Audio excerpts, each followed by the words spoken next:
So guys पिछले 10 से 15 video से रिलायंस पावर लिमिटेड में हम कुछ ट्रेंड्स मार्क करके चल रहे हैं। ऑल दो ये ट्रेंड्स आपके एग्जैक्टली अभी भी आप इन्हीं ट्रेंड्स के बीच में हो, लेकिन ये ट्रेंड टूटेंगे कब, कैसे और क्या कंडीशन इस वीक मार्केट के अंदर बनी, रिलायंस पावर के रिलेटेड सब चीजें समझेंगे। ठीक है, एक एक करके यहां पर पहले पॉइंट पे आते हैं। पहले तो देखो यार, ये समझना जरूरी है कि रिलायंस पावर लिमिटेड जो है ना, 5 सितंबर को भी कंपनी ने क्लैरिफिकेशन दिया था कि बैंक ऑफ बड़ौदा ने जो भी एलिगेशंस लगाए हैं अनिल अंबानी पर, उसका रिलायंस पावर से दूर दूर तक कोई लेना नहीं है। ठीक है, अब कल के दिन कंपनी ने एक बार फिर से यही क्लैरिफिकेशन दिया।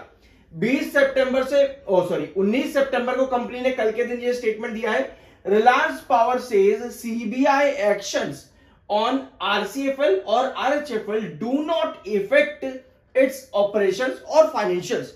मतलब कि रिलायंस पावर का कोई भी हिस्सेदारी नहीं है इस पर, तो रिलायंस पावर के फाइनेंशियल्स, स्टेटमेंट्स, इन सब पर कोई भी आपको असर बनता देखने को नहीं मिलेगा। अब ये स्टेटमेंट्स क्यों है बार बार, ये चीज यहां पर समझो। इनका ये भी कहना है रिलायंस पावर का कि अनिल अंबानी पिछले 3.5 सालों से रिलायंस पावर में कोई भी अपना बोर्ड में हिस्सेदारी नहीं रखते हैं। ठीक है, इन स्टेटमेंट्स को बार बार देने का मतलब यही है। कल भी दिया, 5 तारीख को भी दिया था, अगस्त में भी 2-3 बार दिया है, लगभग 4 बार अब तक ये स्टेटमेंट्स आ चुके हैं कि कोई फर्क नहीं पड़ेगा, ना ही फाइनेंशियल ना ही फंडामेंटल्स पर। अब ये स्टेटमेंट देने का मतलब इसलिए है क्योंकि इन्वेस्टर्स जो आते हैं मार्केट में इन द सेंस कंपनी के अंदर इन्वेस्ट करने के लिए, कंपनी के बिजनेस में इन्वेस्ट करने के लिए, पार्टनरशिप्स करने के लिए, वगैरह वगैरह चीजें। मैं रिटेल इन्वेस्टर की बात नहीं कर रहा हूं, उनसे इनको फर्क नहीं पड़ता है। ठीक है, मेजर फर्क पड़ता है बिजनेस पर, जो इन्वेस्टर्स इन्वेस्ट कर रहे हैं उस पर। ठीक है, तो ये स्टेटमेंट्स देने का रीजन यही है कि इन्वेस्टर्स को ये ना लगे कि भैया कंपनी के अंदर कुछ खराब चल रहा है, तो इसी वजह से इस तरह के स्टेटमेंट्स दिए जाते हैं, जो कि एक पॉजिटिव स्टेप है कंपनी की तरफ से, किसी भी कंपनी की तरफ से। आई गेस ये आपको पॉइंट समझ में आ चुका होगा, तो इसी बात पर सब्सक्राइब कर दिया करो यार, अच्छा लगता है। 50.3 का एमएफआई है, 51.5 का आपका आरएसआई, टेक्निकल्स न्यूट्रल है। ये पैराग्राफ जो आप यहां पर रीड कर पा रहे हो, ये वाला पैराग्राफ, अभी इसको समझेंगे। ये पैराग्राफ बॉलिंजर बैंड पर है। Bollinger band technical point of view से अभी यहां पर समझेंगे इन चीजों को। ठीक है, पहले आते हैं चार्ट पे, फिर इसी के बारे में बात करेंगे। ये जो आप यहां पर देख पा रहे हो, ये डेली टाइम फ्रेम का चार्ट है। आपको क्या नजर आ रहा है, यहां पे एक बड़ा गैप नजर आ रहा है आपको। ये देखो, ये बॉलिंजर बैंड है आपका, यहां पे आपको एक बड़ा गैप नजर आ रहा है तीनों बॉलिंजर बैंड के बीच में।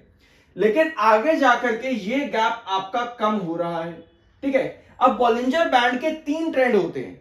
एक तो होता है आपका ब्लू बैंड ऊपर वाला, और एक बैंड नीचे वाला ब्लू, और एक येलो बैंड आपका होता है। येलो बैंड को मैंने सब चीजें अपने एक्सपीरियंस बेस पर मार्केट में सीखी है। मैं कभी भी ज्यादा इधर उधर देखता नहीं कि कौन क्या कर रहा है, कौन क्या नहीं कर रहा है। मैंने ज्यादातर चीजें एक्सपीरियंस बेस पर ही सीखी है। मैं आपके साथ ये चीज कई बार डिस्कस कर चुका हूं। तो अगर मैं इसको ब्लू क्रॉसओवर बोल रहा हूं, तो वो इसलिए बोल रहा हूं क्योंकि ये मैंने खुद से सीखा है। वगैरह इसको शायद कुछ और कहते होंगे, ब्लू बैंड कुछ कहते होंगे इसको, या फिर कुछ और कहते होंगे, बट मैं इसको ब्लू क्रॉसओवर कहता हूं। इसको मैं येलो क्रॉसओवर कहता हूं, बल्कि इसको गोल्डन क्रॉसओवर कुछ कहते हैं, मैं इसे येलो कहता हूं। देखो, टर्म्स समझना इतना जरूरी नहीं है, समझना ये जरूरी है कि आपको चीजें सही से पता लग रही है कि नहीं पता लग रही। मेन मोटिव तो यही रहता है, आप जिंदगी में कुछ भी काम करो। ठीक है, आपको क्या नजर आ रहा है कि यहां पे एक बड़ा गैप था, और अब ये गैप आपका स्क्वीज हो रहा है। ठीक है, ये गैप आपका जो है स्क्वीज हो रहा है, छोटा पड़ रहा है। अब जब गैप आपका छोटा पड़ता है, बड़े गैप में आपको क्या नजर आता है, हाई वॉलेटिलिटी। लेकिन जब आपका ये गैप स्क्वीज होना शुरू हो जाता है, तो वही वॉलेटिलिटी आपकी कम हो जाती है। अब भैया वॉलेटिलिटी कैसे, वॉलेटिलिटी हर कोई बेसिक जो समझता है वो नेगेटिव में ही समझता है कि भैया कुछ बहुत बड़ी गिरावट आ जाएगी। वॉलेटिलिटी का मतलब ये है कि हायर हाईज और लोअर लोज, यानी कि आपके पास स्टेबिलिटी कम रहती है ऐसी कंडीशन में। लेकिन जब आपके बॉलिंजर बैंड स्क्वीज होना शुरू हो जाए कुछ इस तरह से, तब आपके पास जो कंडीशन बचती है वो आता है एक साइडवेज, यानी कि कंसोलिडेशन पैटर्न। सब्सक्राइब कर देना यार प्लीज, अच्छा लगता है। ठीक है, बार बार बोलने की जरूरत नहीं पड़नी चाहिए यार, इतने साल हो गए, मैं चाह रहा हूं कि यार 1 लाख तो हो जाए। अब तो हर दिन इतने व्यूअर्स आते हैं, बट कोई बात नहीं यार, मर्जी, हम क्या कह सकते हैं कितना। ठीक है, तो ये आपका बॉलिंजर बैंड जो है स्क्यूज यहां पर हो रहा है। इसमें आपका जो इंपॉर्टेंट सपोर्ट आता है 44, ये आपका सेकंड लास्ट बेस है, जो कि हम पिछले 2-3 महीनों से डिस्कस कर भी रहे हैं। ठीक है, ये आप बल्कि 2024 से भी अगर लोगे तो भी आपका 24 रुपए वहां पर भी था रेजिस्टेंस। अभी ये आपका बेस है आज की डेट में। ठीक है, उसके बाद आता है 47.50 का, ये आता है आपका मिड रेजिस्टेंस और जो आपका फाइनल रेजिस्टेंस आता है 50 का। ये 3 ट्रेंड बहुत जरूरी है यहाँ पे, और इन तीनों ट्रेंड के बीच में आपका स्क्वीज अब बनना शुरू हो चुका है। जितना स्क्वीज होता है आपके तीनों बैंड, आपका उतना साइडवेज पॉइंट पे कंसोलिडेशन जरूरी रहता है, उतना साइडवेज पॉइंट पर आप कंसोलिडेशन करते हो। ये आपका 1 आवर टाइम फ्रेम पर चार्ट है। आपको क्या नजर आ रहा है 47.50 पर जब भी आप हैंगिंग सपोर्ट लेते हो आपको एक रिकवरी नजर आ रही है, लेकिन वो रिकवरी बहुत रिस्ट्रिक्टेड है towards Bollinger band blue crossover. ठीक है, यानी जितना आपका बॉलिंजर बैंड स्क्यूज हो रहा है आपको चार्ट पर भी नजर आ रहा है कि उतनी ही आपकी साइडवेज पॉइंट चल रहा है। जितना ही आपका वाइड हो जाता है उतना ही आपकी वॉलेटिलिटी बढ़ जाती है अप ट्रेंड और डाउन ट्रेंड के अंदर। अब जो पैराग्राफ मैंने आपको बोला था इसको रीड करेंगे, अभी उसको देख लेते हैं यहाँ पे। तो ये रहा आपका बैंड, ये रहा आपका वो paragraph. When Bollinger bands contract या फिर स्क्वीज, ठीक है, कॉन्ट्रैक्ट करते हैं ना अभी या फिर स्क्वीज करते हैं, मतलब थिन होने लग जाते हैं, पतले पतले होने लग जाते हैं, तो वहां पर आपका क्या सिग्नल होता है, लो मार्केट वॉलेटिलिटी। मार्केट वॉलेटिलिटी वहां पर कम होगी, यानी कि कंसोलिडेशन जोन चल जाएगा वहां पे, and a potential period of price consolidation. वही चीज जो अभी हम चार्ट पर देख रहे थे वही यहां पर मेंशन्ड भी है, often preceding a significant price breakout और ट्रेंड।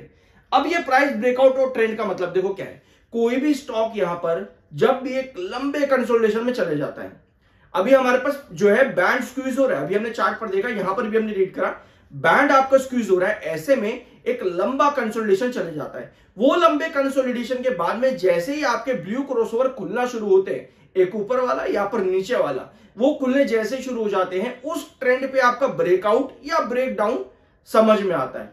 तो बॉलिंजर बैंड आपको काफी चीजें बता देता है कि आपकी आने वाली पॉसिबिलिटीज क्या है। अगर आप डेली टाइम फ्रेम पर इंट्राडे या ट्रेडिंग काम करते हो तो ये आपके लिए ज्यादा जरूरी है, लेकिन अगर आप लॉन्ग टर्म के लिए जा रहे हो तब आपके पास ये चीजें आपको सिर्फ ये बताती हैं कि आपको किस प्राइस पर एंट्री करनी चाहिए और एग्जिट करना चाहिए। अदरवाइज अगर आप लॉन्ग टर्म जा रहे हो तो ये आपको जरूरी भी है, इसलिए कि आपको वॉलेटिलिटी तो पहली बार पता चल जाएगी ताकि आप गलतियां ना करो।